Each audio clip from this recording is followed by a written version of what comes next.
Bien, que le Seigneur vous bénisse. C'est encore le pasteur Arthur Monsaka pour la vidéo du jour. Aujourd'hui, je vais parler sur un sujet que j'intitule le relâchement. Le relâchement. Nous allons lire dans Apocalypse 2, le verset 1er. Écrit à l'ange de l'église d'Éphèse. Voici ce que dit celui qui tire les 7 étoiles dans sa main droite, celui qui marche au milieu des 7 chandeliers d'or. Amen. Maintenant, Frère Madame dit dans l'exposé des 7 âges de l'église, l'âge de l'église d'Éphèse. Il dit ceci.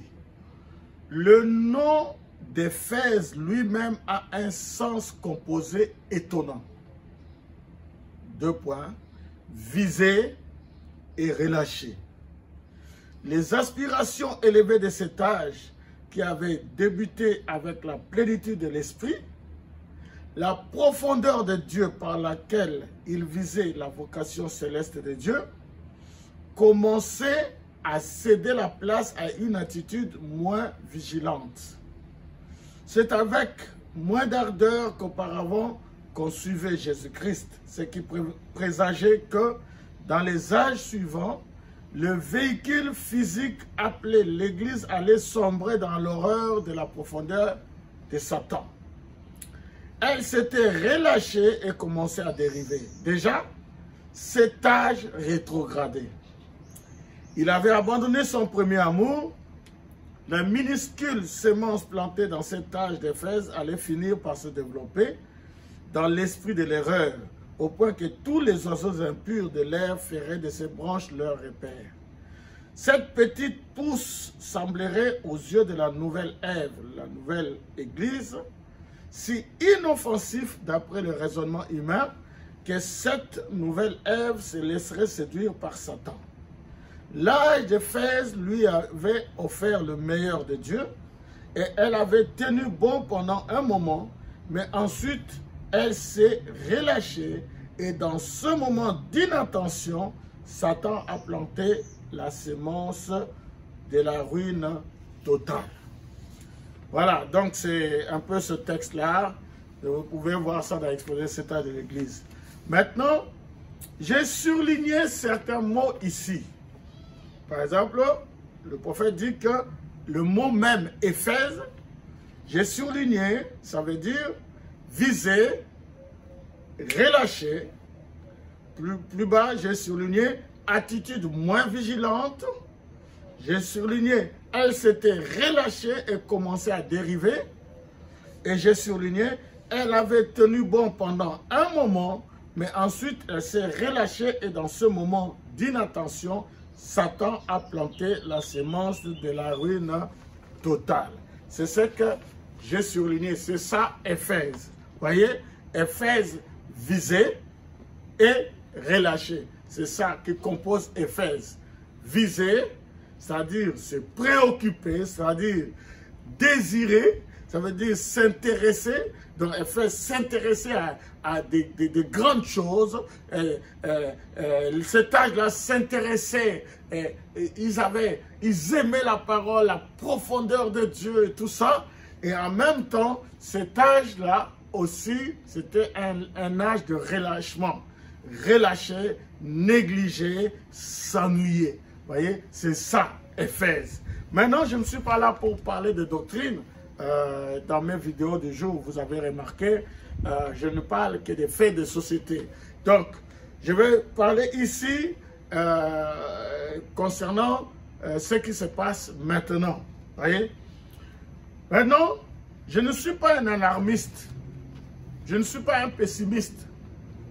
J'aime sonner l'alarme comme une sentinelle pour avertir les gens. Je tiens seulement à vous avertir. Donc, je vous dis que nous avons eu, pendant plus de 2 mois de confinement, maintenant, c'est le temps de déconfinement. Ça nous a vraiment fait du bien. Mais faites attention au déconfinement. C'est même plus dangereux que le confinement. C'est comme disait un de mes grands amis, le pasteur Gérard Lamarche, il disait, après la fête, c'est la défaite. Ouais. Alors, il faut faire très attention. Nous nous sommes réjouis du déconfinement, mais nous commençons à nous relâcher. Vous savez, depuis le déconfinement, j'ai fait un tour. Je suis allé à différents endroits et j'ai vu des choses ahurissantes. J'ai vu par exemple des jeunes gens sans masque. Ils sont en train de jouer au rugby. Ouais. Alors, je me dis, mais ce n'est pas possible. Les gens sont insouciants. Ils sont relâchés. Et ils vivent comme si le corona est parti.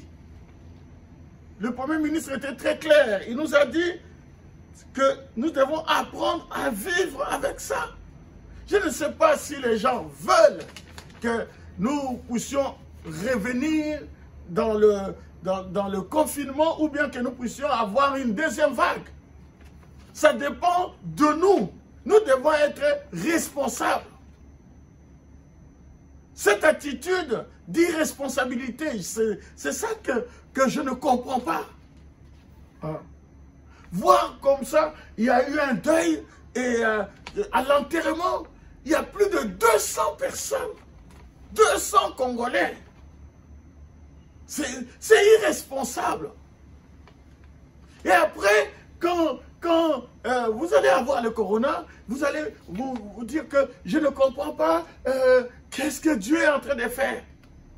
Dieu est en train de faire. Mais Dieu vous avertit par son serviteur. Vous voyez? Et c'est ça le problème. J'ai lu un texte sur Internet et je suis 100% d'accord avec ça. Et dans ce texte-là, on nous parle des lieux de risque. Ils ont parlé de quelques lieux, ils ont parlé de cimetières, ils ont parlé des supermarchés, les centres commerciaux. J'ai été au centre commercial acheter certaines choses, mais c'est à peine si dans la tête des gens, il y a cette distanciation sociale. Quand vous dites à quelqu'un, non mais écoutez, il faut être à 1 mètre, 1 mètre c'est le minimum. Mais il te regarde comme si tu descendais de la lune. C'est de l'irresponsabilité, vous voyez. Il y a la piscine, etc., etc. Il y a tellement de lieux.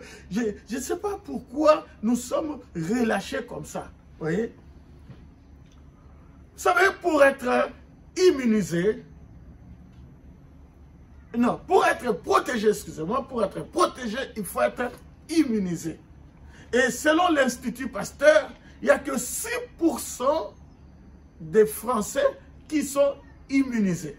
Et encore. Oui.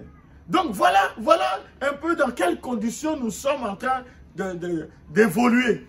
Hein? Il faut que les gens prennent leurs responsabilités. Nous devons redoubler de prudence.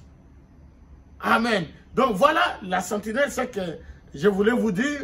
Je vais relire encore vers la fin de l'exposé de cet âge de l'église, âge d'Éphèse. Frère Branham dit que Éphèse, cette église-là, elle avait tenu bon pendant un moment. Hein, tenu bon pendant le confinement. Nous avons tenu bon pendant un moment. Il dit, mais ensuite, elle s'est relâchée. Vous voyez? Et dans ce moment d'inattention, Satan a planté la semence de la ruine totale. Et je ne veux pas que cela vous arrive. C'est pour cela que je vous avertis. Que le Seigneur vous bénisse. À bon entendeur, salut.